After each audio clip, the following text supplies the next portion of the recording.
گھبرانے کی ضرورت نہیں ہے۔ آپ کو یہ بات بس اپنے سینوں کے اندر بٹھانی ہے کہ ہاں ہم نے کل بھی اس دین کے اوپر عمل کیا تھا، تلواروں کے زیر سائے بھی ہم اسی دین کو لے کر کے اٹھے تھے، اسی کا علم لے کر کے ہم اٹھے تھے، اور جب تک ہم اس سرزمین پر رہیں گے، جب تک ہمارا وجود اس سرزمین پر رہے گا، انشاءاللہ ثم انشاءاللہ اسی دین کے اوپر عمل کرتے رہیں گے۔ کوئی انسان آج تک نہ پیدا ہوا ہے اور نہ ہی پیدا ہو سکتا ہے جو مسلمانوں کو ختم کر دے، اسی طریقے سے اسلام کا نام و نشان ختم کر دیا جائے۔ ساری دنیا جانتی ہے کہ 1400-1500 سال پہلے محمد عربی صلی اللہ علیہ وسلم مکے کی سرزمین پر آئے تھے۔ اللہ تبارک و تعالی نے ان کو پیغمبر بنا کر کے سرزمین کے اوپر مبعوث فرمایا تھا۔ صرف 23 سال کے عرصے میں، 40 سال کے بعد کا جو عرصہ ہے، تقریباً 23-24 سال کے عرصے میں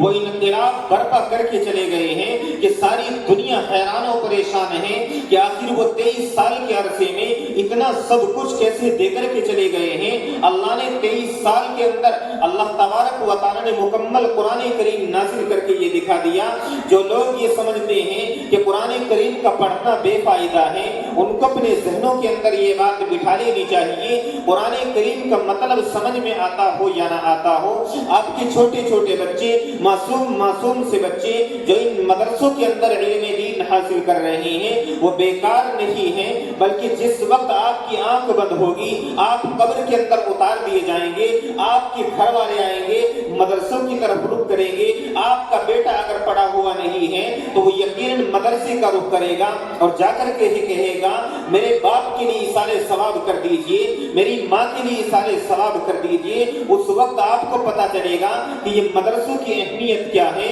اور اگر آپ دیکھنا چاہتے ہیں کہ مدرسوں کی اہمیت کیا ہے تو آپ کو اپنے سینے کے اندر یہ چیز بھی بٹھانی پڑے گی کہ ہاں اللہ تبارک و تعالیٰ نے جو ہمیں قرآن مقدس دیا ہے، محمد عربی صلی اللہ علیہ وسلم کے قلب اطہر پر جو قرآن مقدس اتارا ہے، اللہ تبارک و تعالیٰ کی یہ کتاب ہے، اس کے اندر کوئی تغیر و تبدل نہیں ہے۔ جس طریقے سے یہ لوح محفوظ کے اندر محفوظ ہے، اسی طریقے سے دنیا کے اندر آپ دیکھ رہے ہیں، آپ کے اور ہمارے ہاتھوں میں بھی وہی قرآن کریم موجود ہے، بعین ہی وہی قرآن کریم آپ کو آپ کے سامنے لا کر کے پیش کیا جا رہا ہے۔ اس کے اندر کوئی تغیر و تبدل نہیں ہے۔ اگر کوئی یہ دعویٰ کرتا ہے کہ قرآن کریم کے اندر تحریف کر دی گئی ہے، قرآن کریم سے کچھ آیتیں نکال دی گئی ہیں، تو سمجھ لیجئے کہ وہ انسان سراسر جھوٹ کہہ رہا ہے۔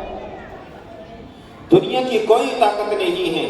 جو مسلمانوں کو یہاں سے ختم کر سکے۔ اس لیے میرے عزیزوں، آپ سے بس یہی گزارش ہے کہ علماء کرام آپ کو کچھ سمجھانا چاہتے ہیں۔ حالات آپ بھی دیکھ رہے ہیں کہ مسلمان چاروں طرف سے پریشان ہیں۔ آخر مسلمانوں کے اوپر یہ پریشانیاں کیوں آ رہی ہیں؟ کیا وجہ ہے؟ آخر کیا وجہ ہے کہ مسلمانوں کو ہی چاروں طرف سے ایک کٹگھرے کے اندر لا کر کے کھڑا کیا جا رہا ہے؟ چاروں طرف سے اتنی وسیع زمین ہونے کے باوجود، اللہ تبارک و تعالیٰ کی یہ زمین کتنی وسیع ہے، لیکن اس کے باوجود پھر بھی مسلمانوں کے لیے اس زمین کو تنگ کیا جا رہا ہے۔ مسلمانوں کے دلوں سے یعنی اسلام کو مٹانے کی کوشش کی جا رہی ہے کہ مسلمانوں کے دلوں سے اسلام کو خرج کر کے نکال دیا جائے، کسی طریقے سے اسلام کو باہر کر دیا جائے۔ یہ ساری کی ساری کوششیں ہو رہی ہیں، لیکن مسلمان غفلت کے اندر پڑا ہوا ہے۔ مسلمان ہوشیار ہونا نہیں چاہتا۔ اگر کوئی ان کو سمجھانا بھی چاہتا ہے تو مسلمان کے پاس لگنا نہیں چاہتے،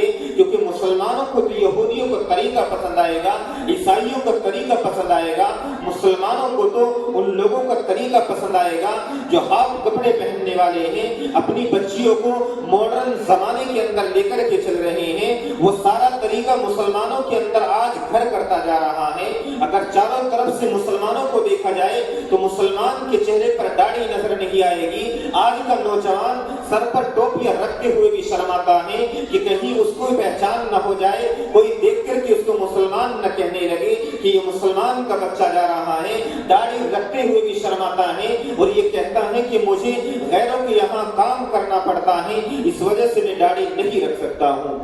یہ سارے کے سارے سوالات اور سارے کے سارے خدشات آج اس مسلمان نوجوان کے اندر پیدا ہو رہے ہیں، لیکن مسلمان کو افسوس نہیں ہے مسلمان افسوس نہیں کر رہا ہے، مسلمان افسوس کرنا بھی نہیں چاہتا ہے۔ کیوں؟ کیونکہ وہ تو غفلت کے اندر پڑا ہوا ہے۔ جب تک اس کے اوپر ضرب نہیں لگتی ہے، جب تک اس کے اوپر چوٹ نہیں لگتی ہے، جب تک مسلمان ہوش میں نہیں آتا ہے۔ یہ بالکل ایک سوئے ہوئے شیر کی طرح ہے۔ جب تک یہ سویا ہوا شیر سوتا رہے گا، اس وقت تک بہت کچھ تبدیل ہو چکا ہوگا۔ اس وقت مسلمانوں کے لیے سرزمین تنگ کر دی جائے گی اور مسلمانوں کے پاس کچھ بھی نہیں ہوگا۔ چاروں طرف سے یہ ہوائیں چل رہی ہیں کہ مسلمانوں کو بھارت سے ختم کر دیا جائے، مسلمانوں کا نام و نشان مٹا دیا جائے، اور مسلمان اپنی تاریخ بھی نہیں جانتا ہے۔ کتنے ہوں گے یہاں پر بیٹھنے والے اور کتنے ہوں گے گاؤں بستی کے اندر رہنے والے جن کو اسلام کی تاریخ پتہ ہوگی یا بھارت کی تاریخ پتہ ہوگی، جن کو اس ہندوستان کی تاریخ پڑھی ہوگی۔ بہت ہی کم نوجوان ملیں گے، ورنہ ان کو یہ بھی نہیں معلوم ہوگا کہ آخر مسلمانوں نے اس دیش کو آزاد کرانے کے لیے کیا قربانیاں پیش کی ہیں۔ سب سے پہلے میدانوں کے اندر کون نکلا ہے اور سب سے زیادہ جنگیں کس نے لڑی ہیں اور سب سے زیادہ شہادت کا جام کس نے پیا ہے، یہ ساری چیزیں مسلمانوں کو نہیں معلوم ہے، کیونکہ وہ اسکول کالجوں کے اندر پڑھ رہے ہیں۔ کبھی ان کو تاریخ پڑھنے کا موقع نہیں دیا جاتا ہے، ورنہ مسلمان تاریخ پڑھنا چاہتا ہے، ورنہ اگر تاریخ پڑھے گا تو تاریخ بتائے گی کہ سب سے پہلے یہاں پر جس وقت انگریز آیا تھا۔ خیر یہ تو بات بہت دور کی ہے، بہت لمبی بات ہے۔ میں آپ کو بس یہ بتا دینا چاہتا ہوں کہ ہم اس ملک کے اندر بسے ہوئے ہیں، ہم اس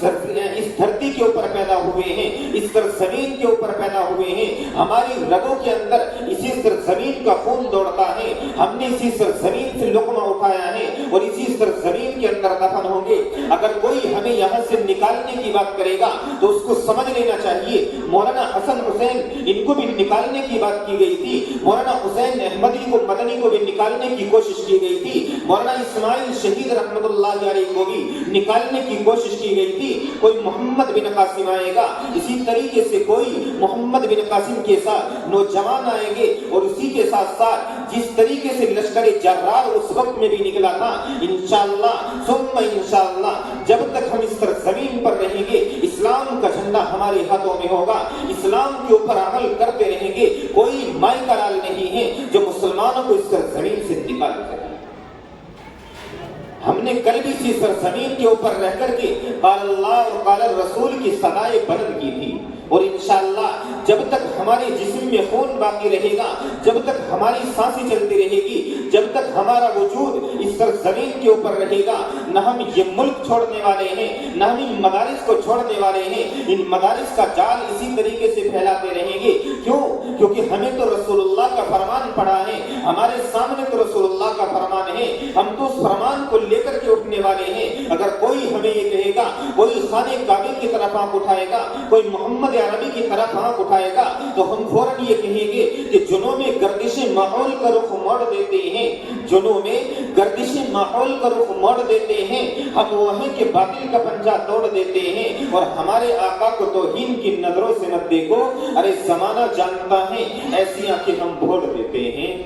آج ساری دنیا کے اندر دیکھا جا رہا ہے، کوئی بھی ایک نامعقول سا انسان، ایک بے وقوف سا انسان کھڑا ہوتا ہے اور محمد عربی صلی اللہ علیہ وسلم کی شان میں نہ جانے کیسے کیسے جملے کہہ جاتا ہے، لیکن مسلمانوں کو خبر بھی نہیں ہے۔ حالانکہ حدیث کے اندر آتا ہے من سب نبی فقتلوہ، کہ جس نے نبی کی شان میں گستاخی کی، جس نے اصحاب رسول کی شان میں گستاخی کی، یا اسی طریقے سے جس نے محمد عربی صلی اللہ علیہ وسلم کی ازواج مطہرات کی شان میں گستاخی کی، من سب نبی فقتلوہ، اللہ کے رسول صلی اللہ علیہ وسلم کا صاف بالکل اعلان ہے، من سب نبی فقتلوہ، کہ جس انسان نے گستاخی کی ہے اس کی صرف ایک سزا ہے، سر تن سے جدا، سر تن سے جدا، اس کی کوئی دوسری سزا نہیں ہے۔ اگر وہ توبہ نہیں کرتا ہے، آج سارا بھارت دیکھ رہا ہے، بلکہ ساری دنیا دیکھ رہی ہے کہ مسلمانوں کے نبی کی شان کے اندر گستاخی کی جا رہی ہے، مسلمانوں کے دلوں کو ٹھیس پہنچائی جا رہی ہے،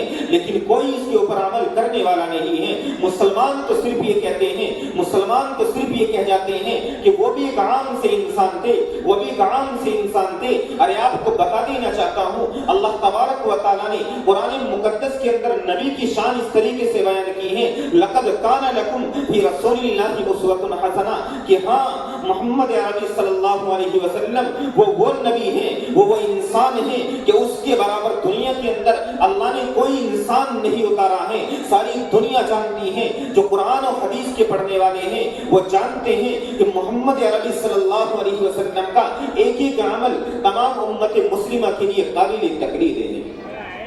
اس لیے میرے عزیزوں،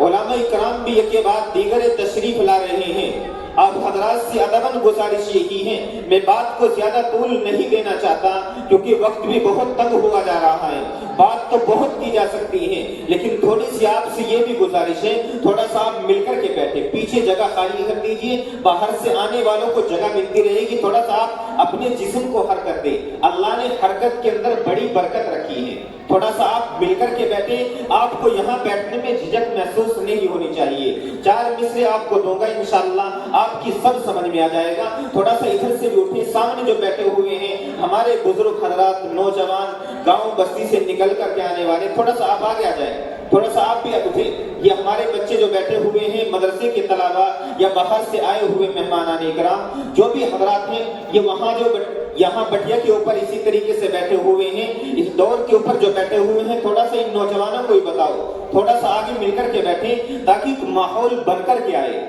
اور پتہ چلے کہ ہاں پرسولی کی سرزمین والے جلسہ دیکھنے کے لیے نہیں بلکہ جلسہ سننے کے لیے آتے ہیں۔ علماء کرام کو خوب اچھی طریقے سے سننا بھی جانتے ہیں، ان کا استقبال کرنا بھی جانتے ہیں، کیونکہ آپ ادبی لوگ ہیں، ادب سے آپ کا بڑا گہرا تعلق رہا ہے۔ اس لیے میری آپ سے گزارش یہی ہے کہ سنجیدگی کے ساتھ آپ کو بیٹھنا ہے اور پورا پروگرام پورے شوق و رغبت کے ساتھ سننا ہے۔ یہ الگ بات ہے کہ خاموش کھڑے رہتے ہیں، وہ لوگ جو یہاں پر بیٹھنے میں جھجک محسوس کر رہے ہوں گے، ان کو یہ سمجھ لینا چاہیے کہ یہ الگ بات ہے کہ خاموش کھڑے رہتے ہیں، یہ الگ بات ہے کہ خاموش کھڑے رہتے ہیں، پھر بھی جو لوگ بڑے ہیں وہ بڑے رہتے ہیں، اور ایسے اسلاف سے ملتا ہے ہمارا شجرہ جن کے جوتوں میں کئی تاج پڑے رہتے ہیں۔ آپ کو یہاں بیٹھنے میں بالکل بھی جھجک محسوس نہیں ہونی چاہیے۔ یقیناً یہ آپ لوگوں کے لیے محفل سجائی گئی ہے، اور آپ کو یہ بڑی خوشی کی بات ہے کہ آپ جس احاطے کے اندر بیٹھے ہوئے ہیں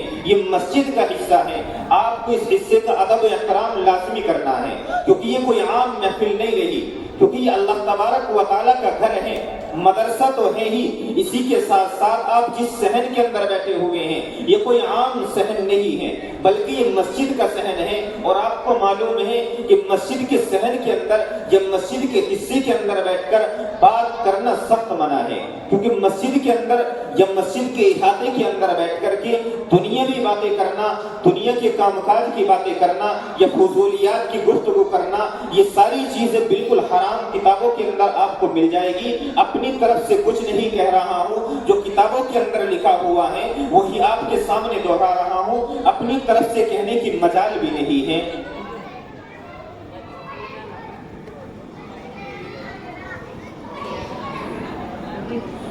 دیکھیے حضرات، وقت بھی کافی تنگ ہوا جا رہا ہے، بس آپ کو یہ بتا دینا چاہتا ہوں کہ باہر سے جو ہمارے مہمانان کرام آئے ہوئے ہیں، اسی طریقے سے گاؤں بستی کے اندر جو لوگ ابھی گلیوں کے اندر کھڑے ہوئے ہیں، چوراہوں اور چوپالوں پر کھڑے ہوئے ہیں، ان سے پھر ادباً یہی گزارش ہے کہ اب الحمدللہ اس اجلاس کا ایک ماحول بنتا ہوا نظر آ رہا ہے، لیکن وہ ماحول ابھی تک نہیں بن پایا ہے۔ جس طریقے کا ماحول میں تقریباً 2 سال سے دیکھتا ہوا آیا ہوں، یہ تقریباً میری آپ کے درمیان تیسری حاضری ہے، تیسری مرتبہ آپ کے اس درمیان حاضر ہوا ہوں۔ اس لیے مجھے امید یہی ہے کہ پرسولی کی سرزمین والے جس طریقے سے ہر سال اپنی اس اجلاس کو کامیاب کرتے ہیں، اسی طریقے سے انشاءاللہ اس سال بھی وہ اپنے پروگرام کو اسی طریقے سے کامیاب کریں گے۔ بس اللہ تبارک و تعالیٰ سے یہ دعا ہے کہ الہی بیان الدعا کر رہا ہوں، الہی بیان الدعا کر رہا ہوں، تیری بارگاہ میں التجا کر رہا ہوں، اور میری انتہائی گزارش یہی ہے کہ تیرے نام سے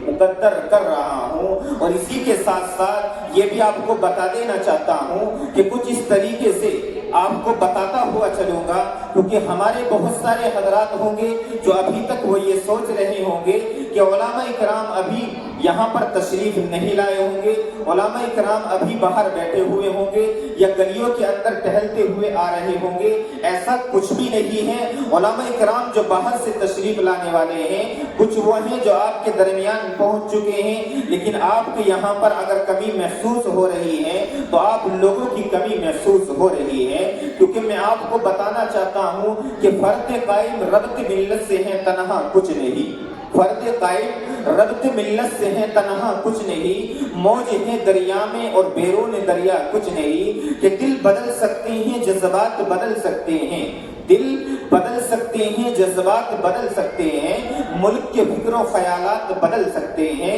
اور دور موجود کے دن رات بدل سکتے ہیں۔ تم بدل جاؤ تو یارو ملک کے حالات بدل سکتے ہیں۔ آپ سے گزارش یہی ہے کہ جم کر کے بیٹھنا ہے۔ آپ ایک مرتبہ نعرہ لگا کر کے بتائیں کتنے حضرات یہاں پر زندہ بیٹھے ہوئے ہیں؟ نعرہ تکبیر! شاید کچھ لوگ شرما رہے ہیں، آپ کو یہاں شرمانے کی ضرورت نہیں ہے، کیونکہ آپ رسول اللہ کی محفل کے اندر بیٹھے ہوئے ہیں۔ آپ کو بھی معلوم ہے کہ جس مجلس کے اندر اللہ اور اس کے رسول کی باتیں ہوتی ہیں، چاروں طرف سے فرشتے آ کر کے اس کو گھیر لیتے ہیں۔ نعرہ تکبیر! اب معلوم ہوا ہے کہ واقعی آپ لوگ یہاں زندہ بیٹھے ہوئے ہیں۔ اب ایسا محسوس نہیں ہو رہا ہے کہ قبرستان کے اندر کھڑے ہو کر کے پڑھا جا رہا ہے۔ اب معلوم ہوا ہے کہ پرسولی کی سرزمین کے نوجوان اسی طریقے سے بزرگ حضرات اپنی زبان کے اندر بھی طاقت رکھتے ہیں، اپنے گلے کے اندر بھی طاقت رکھتے ہیں۔ بس 4 مصرے اور آپ تک پہنچا کر کے آپ کے سامنے ایک ہونہار قاری کو پیش کر رہا ہوں، آپ کو 4 مصرے دے رہا ہوں۔ اگر اچھے لگے تو ضرور اپنی دعاؤں سے نوازیے گا کہ ہم کبوتر ہی جو طیبہ کے اڑانے لگ جائیں، ہم کبوتر ہی جو طیبہ کے اڑانے لگ جائیں، یہ جہازوں کے جو مالک ہیں ٹھکانے لگ جائیں، اور بڑھ کے دم کر تو عقیدت سے جو ایک بار درود، ارے شیر جنگل کے میرے پاؤں دبانے لگ جائیں۔ اور کتنے اوصاف ہیں آقا میں کی گنتی ہی نہیں، کتنے اوصاف ہیں آقا میں کی گنتی ہی نہیں، ایک صفت سوچنے بیٹھوں تو زمانے لگ جائیں۔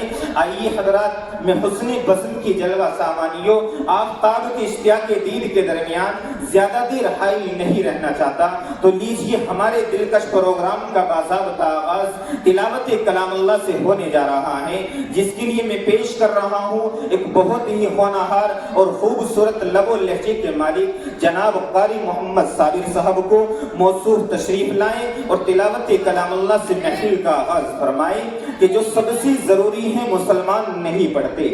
جو سب سے ضروری ہے مسلمان نہیں پڑھتے، ایمان کے صحیفے کو نگہبان نہیں پڑھتے۔ یہ کیسے مسلمان ہیں جو صبح سویرے اخبار تو پڑھتے ہیں لیکن قرآن نہیں پڑھتے؟